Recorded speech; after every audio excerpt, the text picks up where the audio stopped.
IVM. Yuddha is for adults. It contains graphic depictions of violence against humans and animals. If you feel you'll be triggered by the accounts of violence in this podcast, it's best you skip through those bits. That said, on to the episode. It's June of 1576, and the summer sun blazes on the unforgiving lands of Mewar. On the heights near Haldighati, Bhil tribesmen creep upon the yellow rocks and look down at the battle about to unfold, readying their bows to aim at any enemy warriors who might come within range. The Mewadis are led by Maharana Pratap, who rides with his men on his beloved horse Chetak. Pratap is the grandson of Rana Sanga, the warrior who had taken on Babur half a century earlier. This may be a fight for Mewad's independence from the Mughals, but it is also about vengeance. Among those fighting with Pratap is Ramdas, the son of Jaimal Rathod, who Akbar had personally killed with a musket during the siege of Chittor 8 years earlier. At the vanguard of Pratap's army is Hakim Khan Sur, one of the many Afghans who had experienced displacement and loss when the Mughals swept away what remained of Sher Shah's empire. The Mughal army today is thrice the size of Pratap's. Its leader is Man Singh, the 25-year-old nephew of Akbar's wife and one of his most trusted generals. Mounted on a heavily armoured elephant, Man Singh commands a force of his fellow Kachwaha Rajputs as well as Central Asian cavalry. As the two armies close in, the Mewadis crash into a screen of Central Asians, sending them reeling back. But they are soon met by the Kachwahas. The Rajputs on both sides hurl insults at each other as they slash and stab. Swords clash, lances splinter, and horses squeal. The Central Asian archers now shoot volleys of arrows into the mass of fighting Rajputs, killing both allies and enemies alike. As blood soaks the ground, war elephants collide. One of Pratap's lead elephants turns back a Mughal elephant, but when its mahout falls to a musket shot, fortunes are reversed. And now an arrow strikes the mahout of another of Pratap's elephants. Seizing the moment, a Mughal mahout heroically leaps onto this elephant's back from his own and takes it back to the Mughal lines. The fighting is intimate and chaotic. At one point, Pratap gets close enough to Man Singh to plunge a spear in his direction. The spear narrowly misses him, killing his mahout instead. At that moment, one of the deadly blades fastened to the trunk of Man Singh's elephant wounds Chetak. After 3 hours of fighting, losses are mounting for the hopelessly outnumbered Mewadis. They will have to retreat. As noon approaches, one of Pratap's chiefs, Man Singh Jhala, creates a diversion. Gathering the royal chhatra or umbrella, he and his followers draw away the Mughals as both Kachwahas and Central Asians vie for the honor of killing Pratap. The riders are surrounded and killed, but their sacrifice has not been in vain. Pratap and a few others retreat to live and fight another day. They will continue to harass the Mughals from the forests and the hills. For the young Mughal general Man Singh, Haldighati is an incomplete victory. He has won the battlefield, but has let Pratap escape. But while Pratap has been reduced to little more than a guerrilla fighter, Man Singh's fortunes will grow with that of the Mughal Empire. Haldighati is only one battle in one of many campaigns unleashed by Akbar. As the Mughals consolidate power across North India, they have transformed from upstarts into a well-established and stable empire. To their subjects, the Mughals promise justice. But to their enemies, the Mughals offer only two choices: submit and live in peace, or resist and perish in war.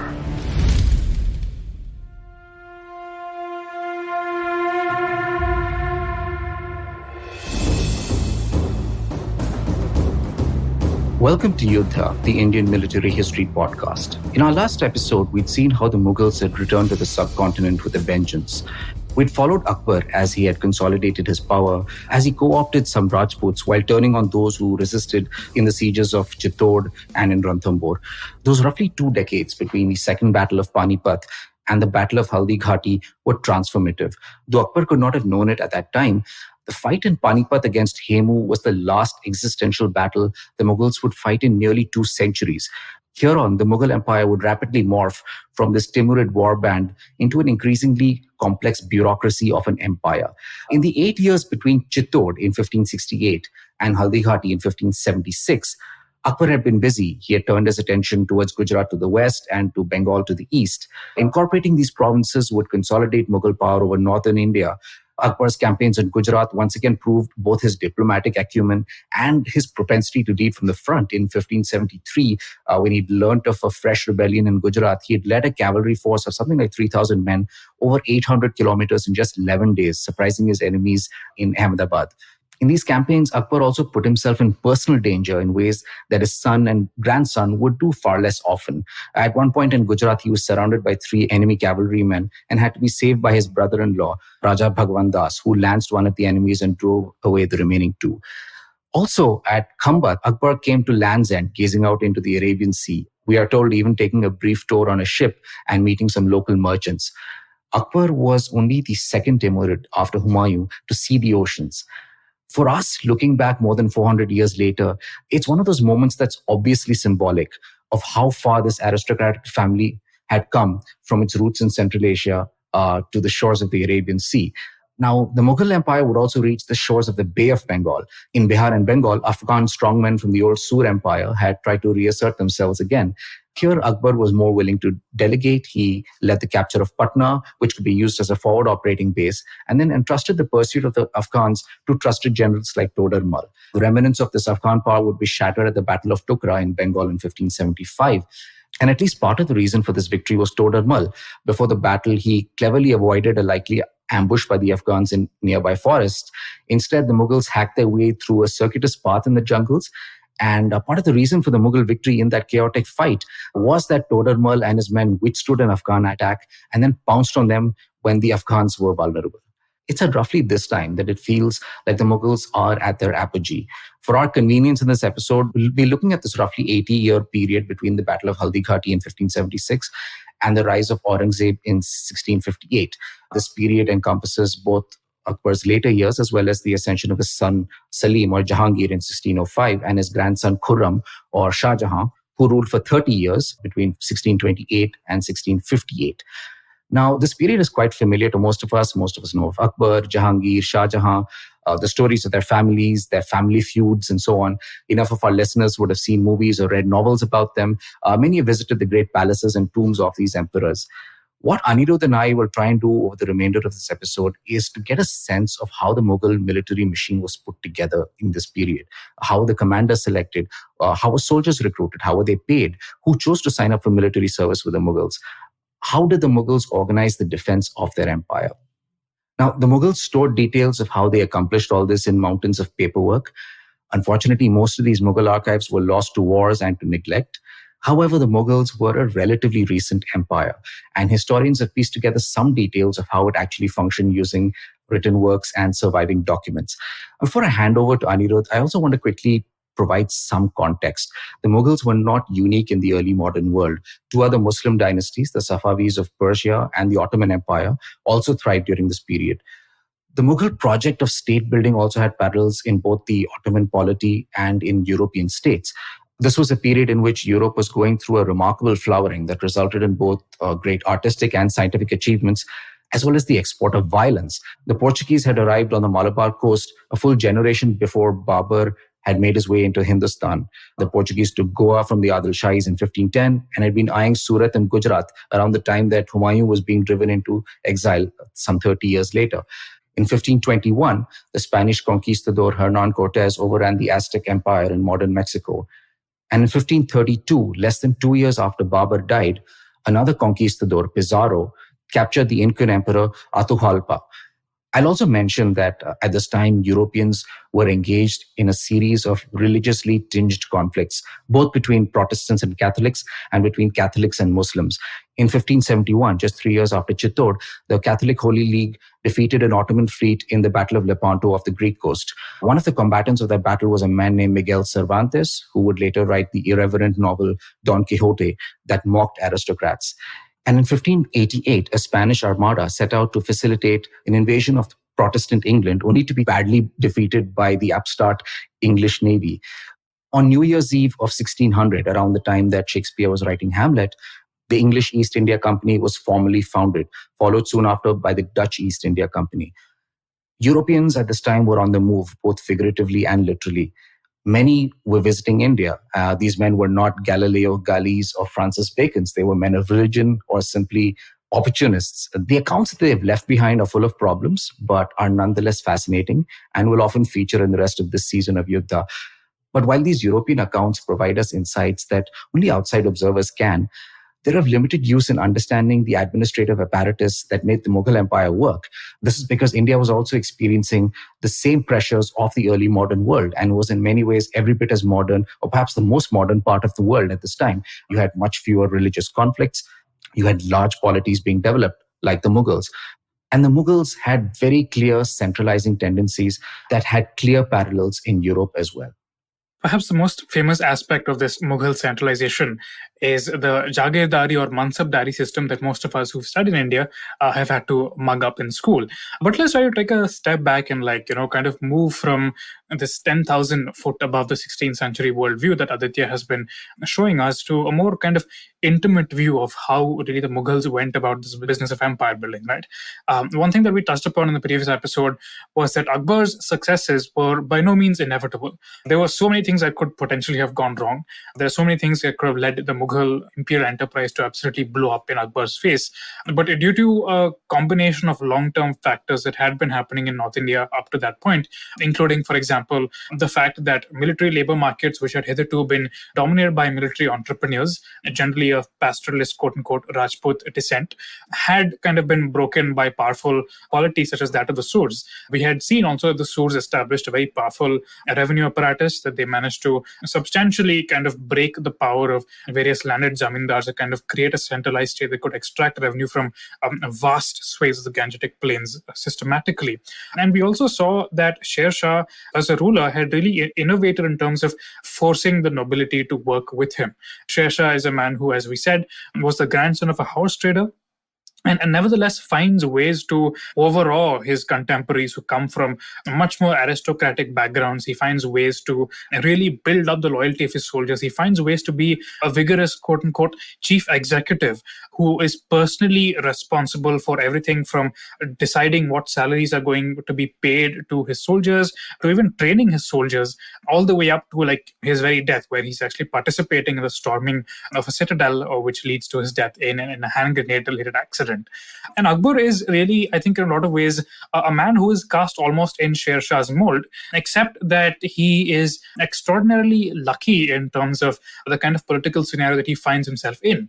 More than Islam Shah or Adil Shah, it is really Akbar who is the heir of Sher Shah Sur. He's the guy who continues many of the Sher Shah's projects, including, for example, the construction of a great highway called the Grand Trunk Road through the plains of northern India. It is he who really manages to consolidate and build a sophisticated administrative apparatus, and it is he who creates what is perhaps the most interesting and most successful method of mobilizing manpower and mobilizing human capital and talent that we see anywhere in the 16th century world. And that is what really the mansabdari system is. But to get a sense of mansabdari, we have to understand a little more about how Akbar actually went about this imperial project. Once again, let's kind of look back to the last episode, especially if you were to look at the siege of Chittor, which is very often considered to be a quote-unquote black mark against Akbar because of the kind of violence and atrocities that were committed after the citadel fell. Up till that point, Akbar had very much tried to kind of cast himself in the mold of the quote-unquote classical Ghazi kind of monarch, where he attempted to mobilize his soldiers by claiming the title of some kind of heroic warrior against the quote-unquote infidels, and therefore kind of motivate them that way, which is something that we also saw his grandfather Babur, who by any account is not exactly the most devout of people, considering his interest in intoxicants and so on, and his interest in just generally poetry and song and dance and just good company. It's very much like a political exploration, a political strategy that Akbar seems to be trying out for size early in his reign when he's trying to wear the cape of this crusader against the infidel. But soon after Chittor, and especially after his close interactions with the Kachwahas of Amber, and after he decides to really take power into his own hands and take power away from vested interests such as Bairam Khan, for example, he begins to kind of tailor himself a little more closely to local Indian conditions. And there seems to be this kind of realization that the old ways of doing things are not going to work any longer. One thing that Akbar totally dispenses with is the office of a vakil or a wazir, which was essentially the most powerful position that any individual could hold in Indian Muslim kingdom. There are many examples of wazirs basically growing too high for their boots and reducing rulers to little more than puppets. Akbar seems to realize that this kind of centralization of power, if it was not in his own hands, was extremely detrimental to his polity. So as he begins to consolidate his empire, what he does is that he allows this office of a wazir to lapse, and he creates 4 separate departments and retains the most important appointments directly in his hand. So, for example, instead of trusting a chancellor to look after foreign affairs, Akbar takes over all foreign affairs directly. Instead of appointing a commander-in-chief of the army, Akbar himself becomes the commander-in-chief of the Mughal army, and all the administrative stuff is outsourced to a chap called the military bakshi, a very high-ranking noble who is so close to Akbar that he literally stands at the emperor's right hand in open court. So, what were these 4 basic ministries, if I can use that term, that Akbar decides upon? It's quite telling because it kind of reveals what Akbar sees as the primary legs of his empire. The first is, of course, finance and revenue. The second is army and intelligence. The third is judiciary and religious patronage. And the fourth is the royal household with its central workshops, buildings, roads, and canals throughout the empire. I'm quoting here from the fantastic Cambridge volume on the Mughal Empire, which is written by John F. Richards. Now, let's try to dwell upon this a little bit, right? I find very interesting that the royal household is basically given its own kind of separate department, because it really emphasizes that all these early modern empire building exercises were inextricably tied to the fortunes of an imperial family. So much of them depended on who was in charge. So much was dependent on who the chief executive officer of the family enterprise was actually capable of doing. And Akbar, especially, to use again a phrasing by John F. Richards, is a highly capable chief executive, and all the men he tries to draw to him are vigorous and highly capable managers. Now, what Akbar does basically is that he decides that, as I said, the old ways of doing things just don't work anymore for him. He sees no point in not promoting someone if their talents are going to be useful to his empire. So he quite actively encourages and seeks out talent and promotes it wherever it is possible. And where he sees failures, he quite ruthlessly demotes it. And given the kind of intelligence apparatus that the guy builds up, it's quite possible, given his kind of almost feverish energy and curiosity and intellect, for him to maintain this highly penetrating gaze at officers and kind of raise them up to be at his side. Of course, it's also substantially enabled by all the individuals that Akbar draws to him. Getting access to highly capable human capital was an overriding concern for any early modern ruler, and especially so for Akbar. Akbar, as Aditya mentioned, for example, had raised this individual called Todarmal and basically given him charge of campaigns in Bihar and Bengal. Todarmal, as we mentioned in the last episode again, had originally worked for the Surs before now being incorporated into the Mughal apparatus. And there are many other examples like this, and one of them gives us a kind of insight into how Akbar's policy towards maintaining this quote-unquote meritocratic system, towards attracting and retaining these talented peoples, actually works. In 1561 or 2 or so, according to the historian Shirin Musvi, this individual called Shamsuddin Muhammad Adka Khan brings up a petition to Akbar. This was made in his 6th regnal year or so. And he basically says that salaries are being fixed in a very unfair manner. He says that he has been a highly loyal retainer of Akbar. He claims that he has provided him all kinds of services, and therefore that he deserves to be paid more than he currently is. All this really suggests, in addition to various evidences that Professor Musfi kind of collects from Mughal sources, all this suggests that, especially in the early years of the Mughals, Akbar was basically doing what previous administrative apparatuses had done, which is just find people who are loyal, give them some random amount of money which he's able to afford, and hope and pray that they don't turn against him.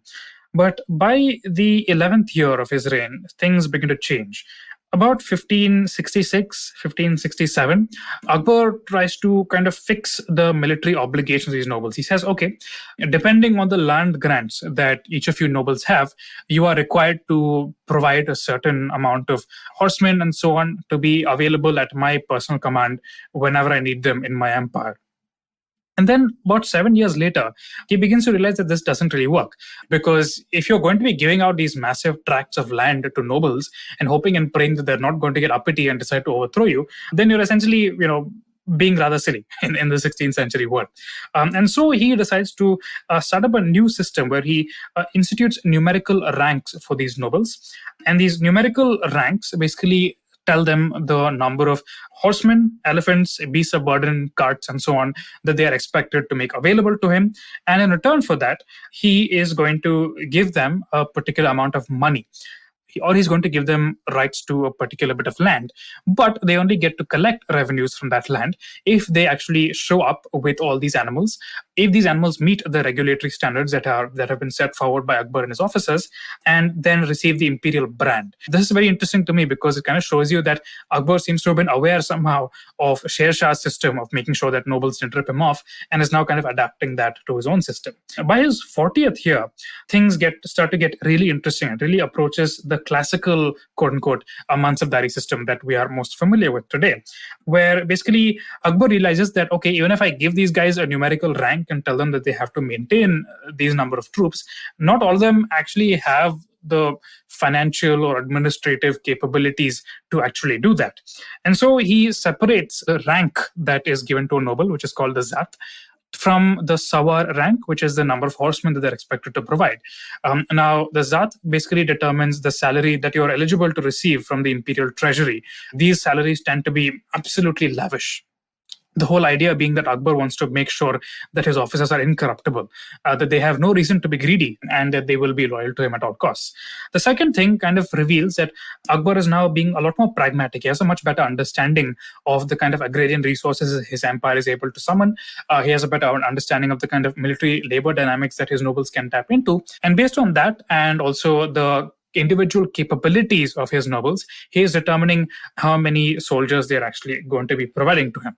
And then finally, by the 41st year, you see the full-fledged mansabdari system emerging. This would be about 1596, 1597, where you have this very elaborate system where the Mughal financial ministry is basically cycling these jagirs or these land assignments between various nobles to make sure that none of them can potentially use those as a power base. You see a very refined and systematic system of ranks and titles and honors being expanded to kind of easily incorporate nobles from a vast variety of backgrounds. And you also see by this point that Akbar's own administrative abilities, not just his, of course, but also those of his court, have reached some pretty extraordinary heights.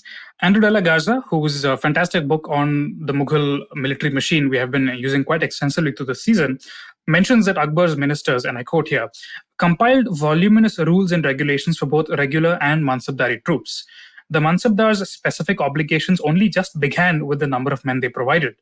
They received highly detailed instructions, adjusted for rank, about every facet of their operations, the proper specification for weapons and armor, the number of remounts for each trooper, the amount and type of wagons and draft animals, the mandatory complement of retainers and support personnel, and even the allowable breeds of war horses, which is something that we'll come back to later. Each officer might also have specific terms of service in his contract above and beyond those in these basic regulations. He also mentions just the sheer scale of these regulations. It's pretty nuts. There were 15 separate pay grades for musketeers alone. There were 7 different classifications for war horses and 11 for elephants, 7 for males and 4 for females.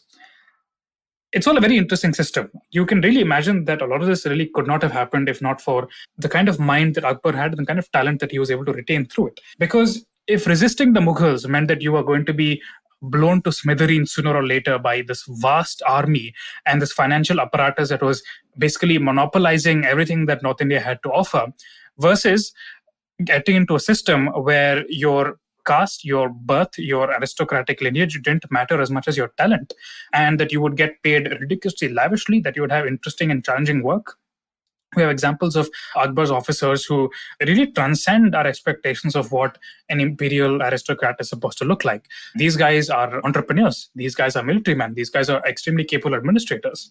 And clearly, they were able to find a place to really flourish in the system that Akbar was creating. And Akbar made damn sure that these guys are always happy and well kept and well paid for. His administrative and fiscal system was basically this gigantic pyramid which funneled revenue from even the smallest village into more and more centralized district centers and then into towns and so on, all the way up to the very top to the imperial court. The finances were highly controlled, very well accounted for.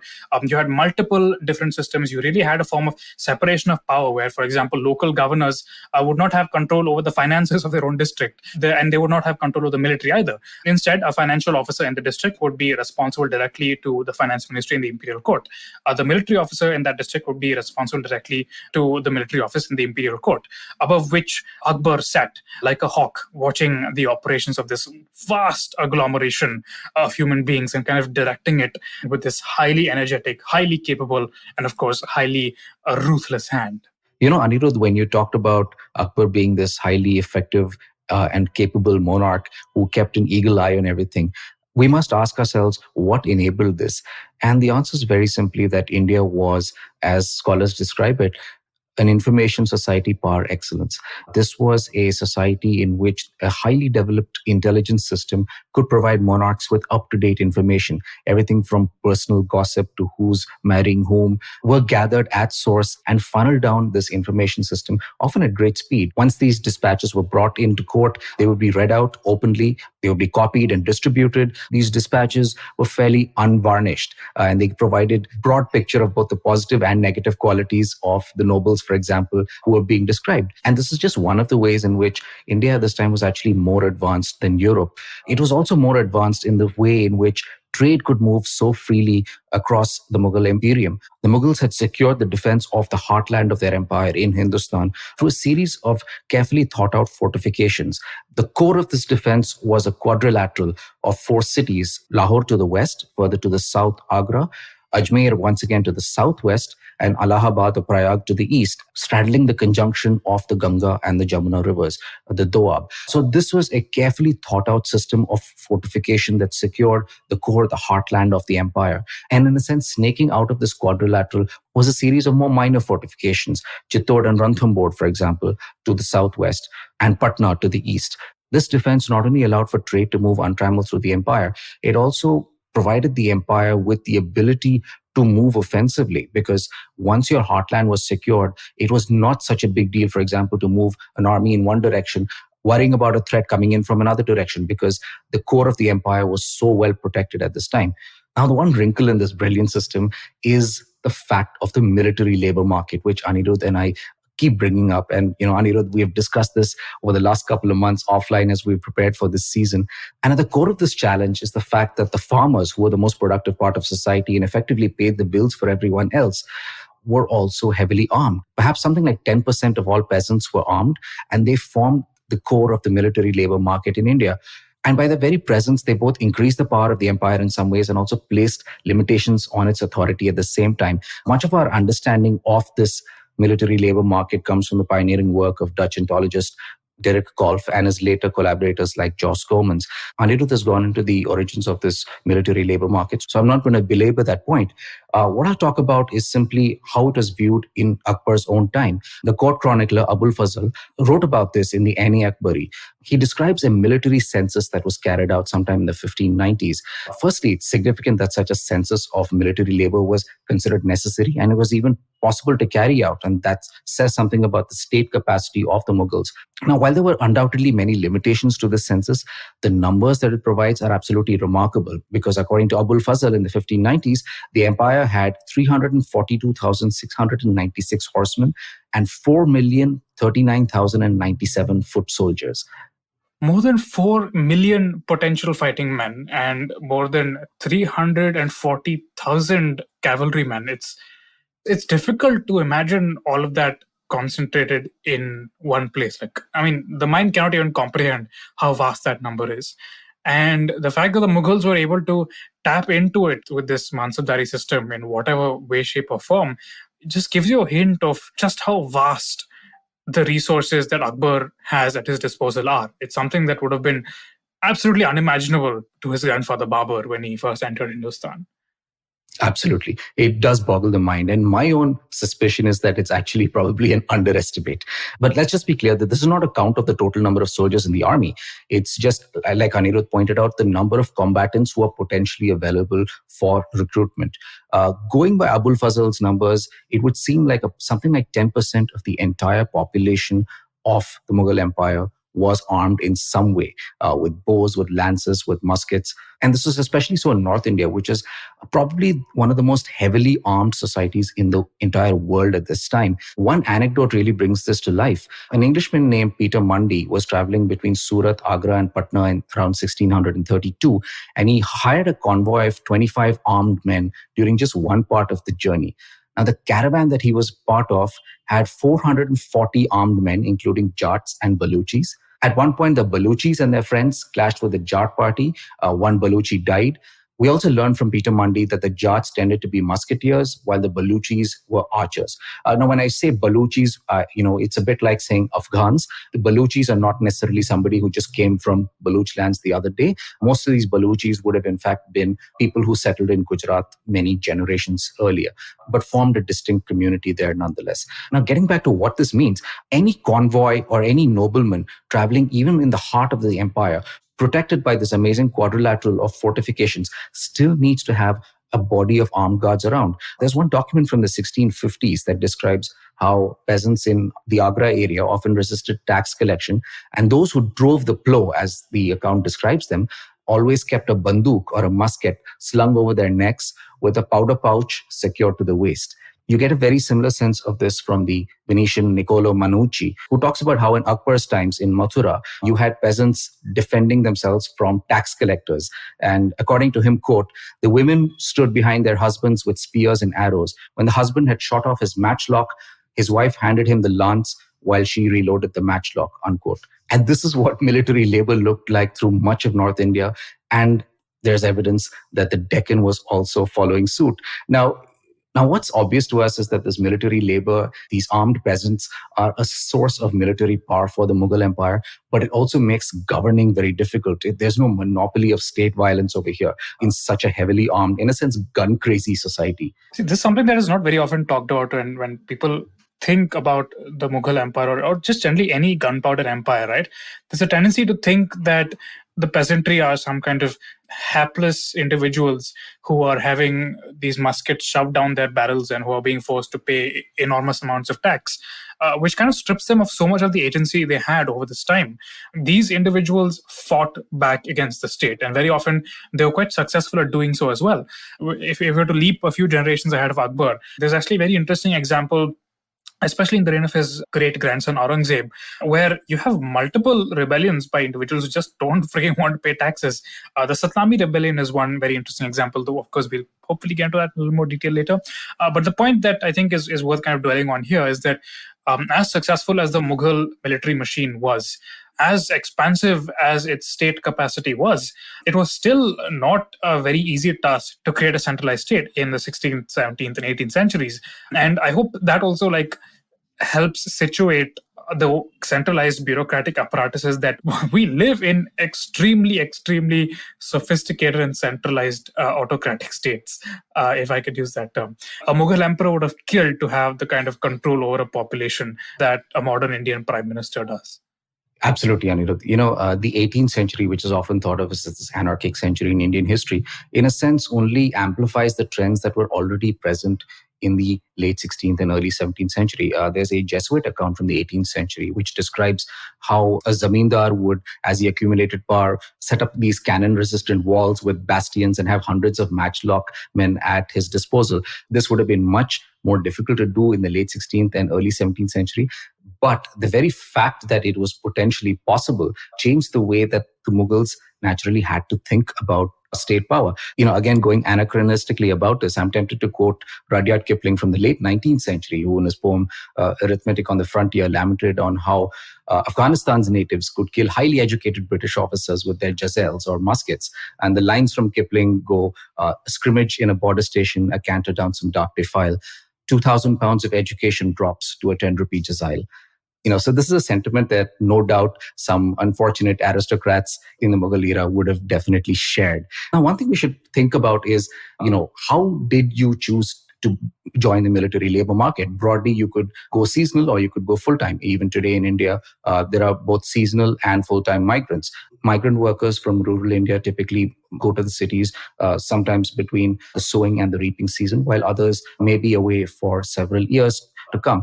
And you had typically both types of military labor available at this time. I should also point out that military labor was not necessarily that 10% of the people who were armed. There was also unarmed military labor. In the last episode, we described how in the siege of Chittor, you had workers who were digging trenches and digging the suburbs, which were essential to create covered approaches to the walls of the fort and eventually breach it. These workers obviously took heavy casualties and only continued doing what they were doing because they were paid so much money by Akbar. We should also point out that the military labor market was a seller's market in the sense that by hiring armed peasantry, you denied your enemies access to those same peasants. The Mughals recognized this and they made sure that they dominated the market for military labor. And when you combine this widespread military labor along with more aristocratic soldiers serving under mansabdars, for example, like the Rajputs. What this means is that there is much greater circulation in the economy because these are people who come from within the empire, and while they're being taxed, they're also being paid by the state, and they're spending that money once again, or paying it back as taxes sometimes to the state. So it can work almost like a tax rebate in some senses. So the other effect of the military labor market is actually to increase the circulation of money in the Mughal Empire. Now, it's very difficult for us to quantify how this worked. We didn't have Keynesian economics back then, but this was undoubtedly the case. Now, obviously, the Mughal Empire also had to recruit non-Indians, and the three main groups of non-Indians were the Central Asians, or the Turanis, the Persians, and the Rose, meaning the Afghans. The advantages of recruiting people from these areas were that they had no local power base, unlike, for example, the military labor markets. And unlike military slaves of an earlier era, they were highly dependent on the imperial coffers and had a stake in the empire and were thus less likely to challenge it. They also brought in, of course, special military skills, especially the Turanis bringing in critical horse archery, which is crucial to battlefield success and was near impossible to replicate in Indian conditions. The Mughals also had their fixed ideas about what each of these groups brought to the table. The Turanis were seen as uncultured, as rustic, as savages, but were also considered great soldiers, were considered highly disciplined. On the other hand, Persians were considered civilized.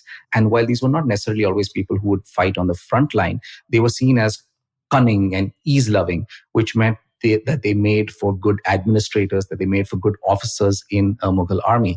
And then there are the Afghans, who have a kind of mixed reputation over here. So they're seen on the one hand as extremely ferocious and effective fighters, but are also thought of as unreliable and, entirely capable of defecting at the right moment. There's a wonderful quote from Aurangzeb from much later, in which he describes how the Turanis, or the Central Asians, have, quote, no suspicion, despair, or shame when commanded to make a retreat in the midst of a fight, which means, in other words, drawing the arrow back.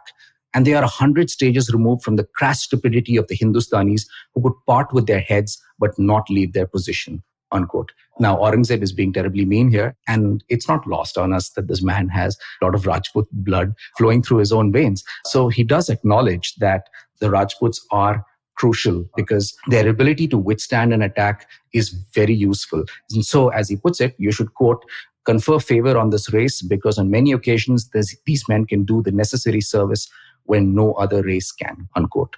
These are things that we take very much for granted in India. We take granted for this idea that, oh yeah, you're going to have people from all these different ethnic groups. You're going to, Mughal Empire was capable of integrating all these, and Mughal Empire was so cool, blah, blah, blah.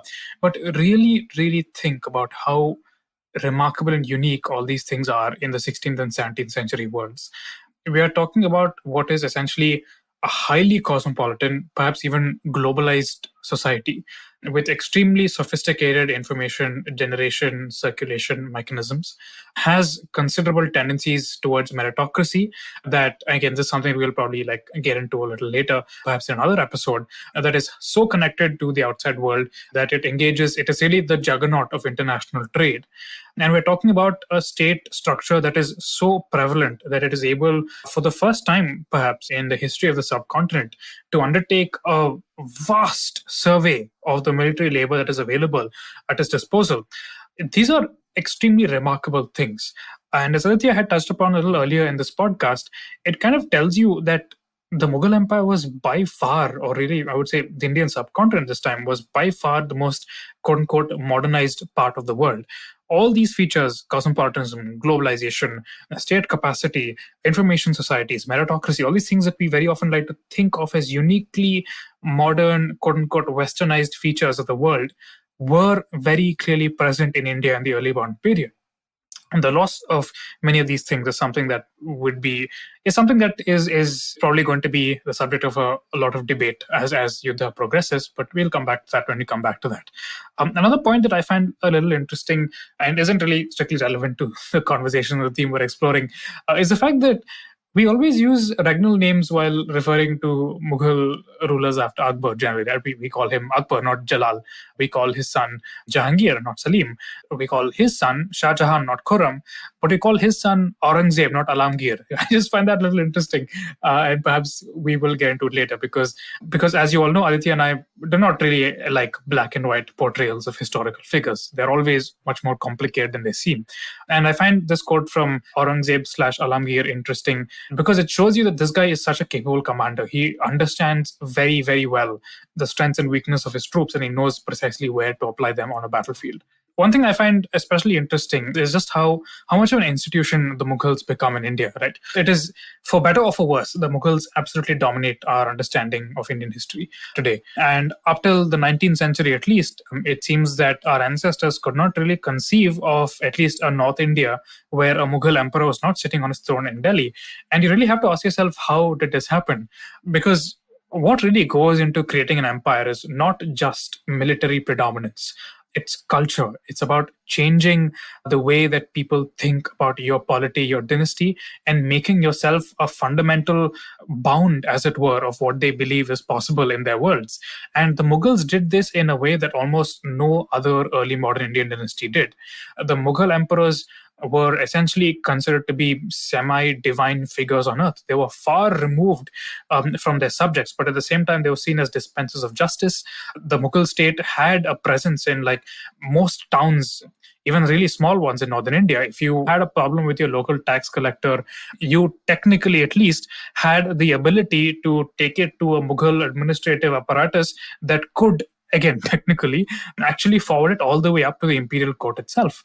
We're talking about a system that is capable of bringing in these individuals from all over Central Asia, West Asia, and South Asia.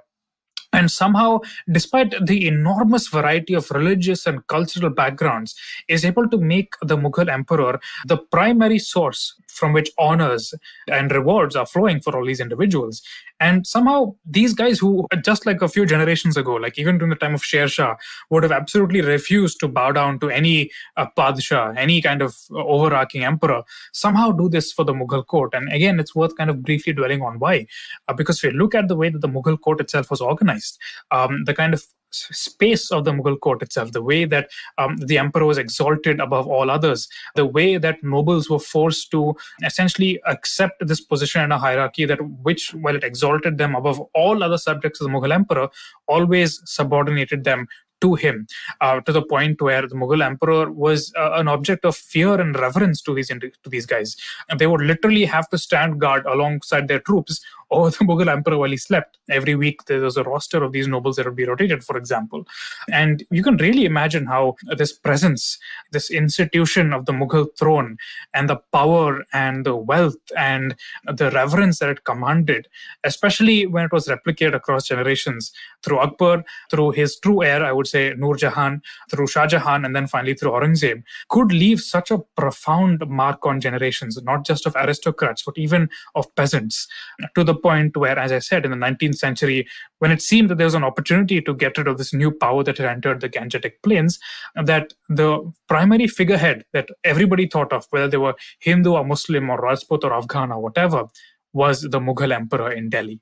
Yes, Anirudh. The Mughal Empire was a violent autocracy, quite obviously, but it developed and nurtured an idea of for a polity that others had struggled and failed to do. This includes the Delhi Sultanate, some of the breakaway sultanates. It includes even Sher Shah Sur's own brief empire. And that's what really makes the Mughal Empire stand out. That's what ultimately was the key source of its military power, of its economic power. And that's really interesting because this is also the ideology of conquest. The Mughal Empire sought to expand based on this idea that by spreading the rule of this emperor, they were spreading justice around the world. Now this is obviously self-serving, but there's no doubt that any such ideology is more effective if to some extent you actually believe it, whether in our time or in any other time in the past. This also meant that a Mughal emperor had a lot of options when he was seeking to expand. He would use military force. He could use military force. He could use diplomacy. He could use inducements. The Mughal Empire had a lot to offer to its foes. The Mughal Empire could tell the elites of its enemies, hey, you know what? Just sign up with us. You'll become mansabdars. You'll become chiefs in your own right. You'll have great careers like Man Singh, for example, did. And you'll be part of this system, the Mughal system, which has already gained so much legitimacy. It's a lucrative option, one that's really difficult to let go. The Mughal armies of, say, the mid-17th century were nothing like the Timurid warbands of 100 years earlier. These were slow, plodding military machines, but they were also vast. They had absorbed so much military labor and had denied it to the enemy. It had amazing campaigning ability to move across jungles, across mountains, across rivers, and its sheer presence itself must have been terrifying and awe-inspiring to enemies. And in a sense, just the movement of this Mughal army into enemy territory was a form of gunboat diplomacy on land. It was a way of telling your enemy, bad things can happen if you don't get with the program. There were examples of these bad things aplenty in the late 16th century already, as we move towards the end of the reign of Akbar. In the late 16th century, Akbar's armies, commanded by his son Daniyal, had crossed the Narmada and begun to kind of make Mughal presence felt in the Deccan, where, as we know, the Deccan Sultanates were just entering a flourishing period of culture after their successful sacking of their rival Vijayanagara. In 1599, arguably the most powerful and capable individual who was leading the Deccan Sultanates at the time, an individual called Chand Bibi, who was an Ahmednagari princess who had married into the house of Bijapur, was killed, and the citadel of Bijapur itself fell to the Mughal army. And it might have seemed when Akbar died and his son Salim, henceforth known as the Emperor Jahangir, came to the throne, that was it for the other geopolitical regions of India, that this juggernaut had been established in the North Indian plains, and it was only a matter of time before it would swallow the northeast, before it would swallow the Deccan and reach the shores of Kanyakumari and look down into the Indian Ocean itself. But as we all know, that's not exactly what happened. Because it's easy to assume that once you start to bucket these vast regions under the overarching umbrella of the quote-unquote Mughal Empire, that all these other histories kind of come to an end. But they really don't. All those dynamics that the Mughals had managed to successfully incorporate into their empire in northern India did not really exist in South India. South India still had a very vibrant military market. It still had a very, very vibrant group of political and military entrepreneurs who were by no means intimidated and broken down by the power of previous centralizing empires such as the Surs. And as we're going to see in the next episode, the Mughals might have won North India, but winning the rest of the Indian subcontinent was going to be a challenge that would bring this empire to its knees. India's military history is fascinating, horrifying, and spellbinding. It is also misunderstood. Historical figures did not live, kill, and die in order to conform to our political beliefs. And military history is not just a series of battles, it's a way of looking at our past. And the lens of military history is dark, but it is also illuminating, revealing the political, social, cultural, and economic forces that shape the subcontinent. If you agree and would like to help more people understand India the way we see it, the best thing you can do to support us is to leave us a review and tell others about this podcast. And while you're at it, please support the IVM Podcast Network as well by listening to Yuddha, Echoes of India, All Things Policy, and other shows on the IVM Podcasts app or wherever you get your podcasts. Hello, everybody. It's been another great week on the IVM Podcasting Network. On Advertising is Dead, Varun speaks to the co-founders of Deserve, Sahil Contractor, and Sandeep Jetwani about their business model, their experiences in the investment space, and how the consumer's point of view on money has evolved. On The Wire Talks, Siddharth's in conversation with Srinivas Kodali, an independent researcher and civic hacker, about Aadhaar. On Marathi Kirkitun, Dr. Rajiv and Manik Deshmukh pay homage to the late Ratnakar Matkari by exploring his literary journey. On KBCD, Farhad and Sunitro share their favorite queer icons. And on Cyrus Says, Anjala Taneja, head of advocacy at Oxfam India, talks to Cyrus about the disparities in vaccine distribution. Do follow us on social media. We're IVM Podcast on Twitter, Facebook, Instagram, and LinkedIn. And remember, if you enjoyed this show or any of our other shows for that matter, please do tell a friend. We appreciate the word of mouth. And finally, we'd like to thank the sponsors on our network this week: Cred, Bank of Baroda Quarter, CoinSwitch Kuber, Slay Coffee, Intel, and Kotak Mahindra Bank. Thank you so much for making this possible. Habits? Routines? How exactly do they help us get better? Well, to simplify it for you, tune in to the Habit Coach podcast. I am Ashton Doctor, and I'm going to be here to help you get better daily with some simple, easy-to-do habits that you can easily adapt to your life. So tune in to the Habit Coach podcast from Monday to Friday, because I believe that awesome lives start with awesome habits.